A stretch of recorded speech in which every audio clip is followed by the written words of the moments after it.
Hello everyone, this is a new topic in predictive analytics. If you didn't watch my previous videos, please go and watch that videos, then only you can understand this sequence. Okay, so this is a new topic, effective number of parameters. What are the number of parameters are there in the predictive analytics in unit 2? Okay, in the previous video I have explained you in sample prediction error. Okay, in that we'll check whether the performance of the model is perfect or not for the training data. Okay, in this the effective number of parameters in a model is a concept used to quantify the complexity or capacity of the model in terms of its ability to fit the training data. That means it will check the capacity of a particular model whether it fits the training data or not.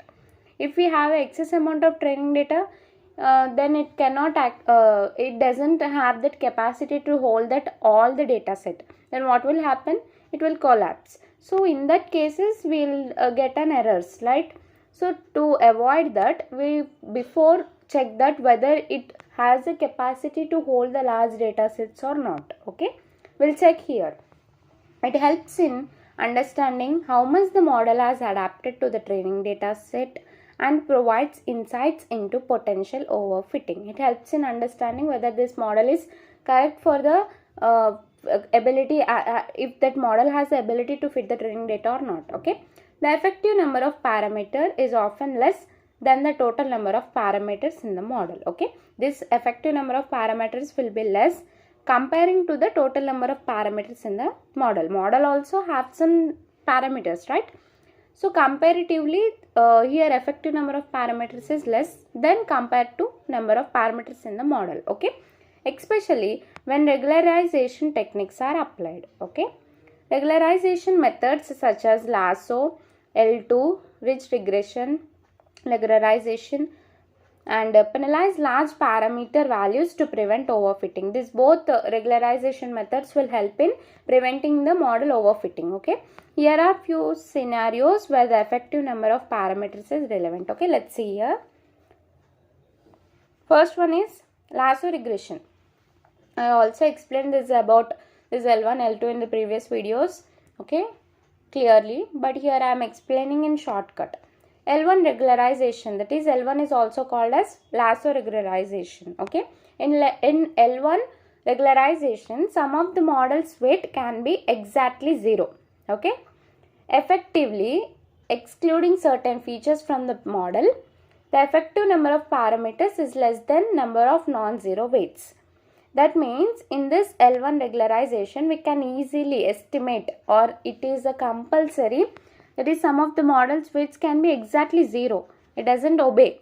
Okay, it will accept if the model has a 0, it will give a 0 weight only. It doesn't changes that value. Okay, effectively when it will exclude that, excluding certain features from the model, the effective number of parameters is less than the number of non-zero weights. Okay, next one is L2 regularization, that is L2 is also called as ridge regularization. Okay, this L2 regularization penalizes large weights but typically does not result in exactly 0 weights. This is the difference between L1 and L2. In L1 the model weight can be exactly 0, whereas in L2 it doesn't obey but typically does not result in exactly 0 weights. Okay, the effective number of parameters can be still less than that the total number of parameters as the impact of some weights is damaged. That means it will doesn't obey to become a value 0. It always tries to give some value. It doesn't accept the zeros values. Whereas in L1, it can the weights can be exactly 0. Okay. Next, dropout in neural networks. What are these three? These three are the regularization methods to prevent from the overfitting. Okay. Dropout in neural networks. In neural networks, dropout is a regularization technique. Okay, where random nodes are dropped during training, the effective number of parameters is influenced by the dropout rate, as it determines the probability of keeping each node.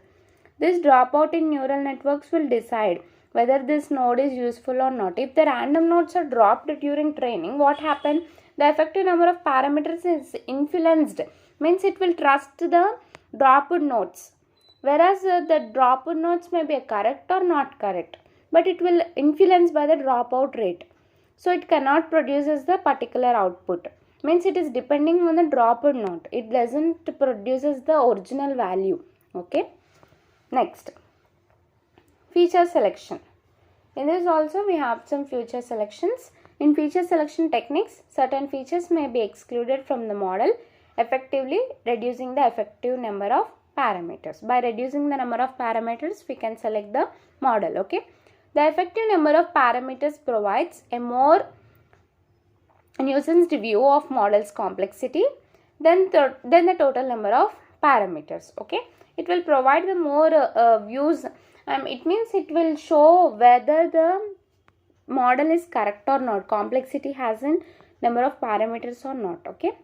It includes in understanding how much the model relies on each parameter for making predictions and aids in preventing overfitting. The model itself is saying that we are going to prevent that from what? Overfitting, right? It means it will check whether it is correct or not and what is happening here. Overall, it checks firstly the effective number of parameters in a model is a concept used to quantify the complexity or a capacity of the model.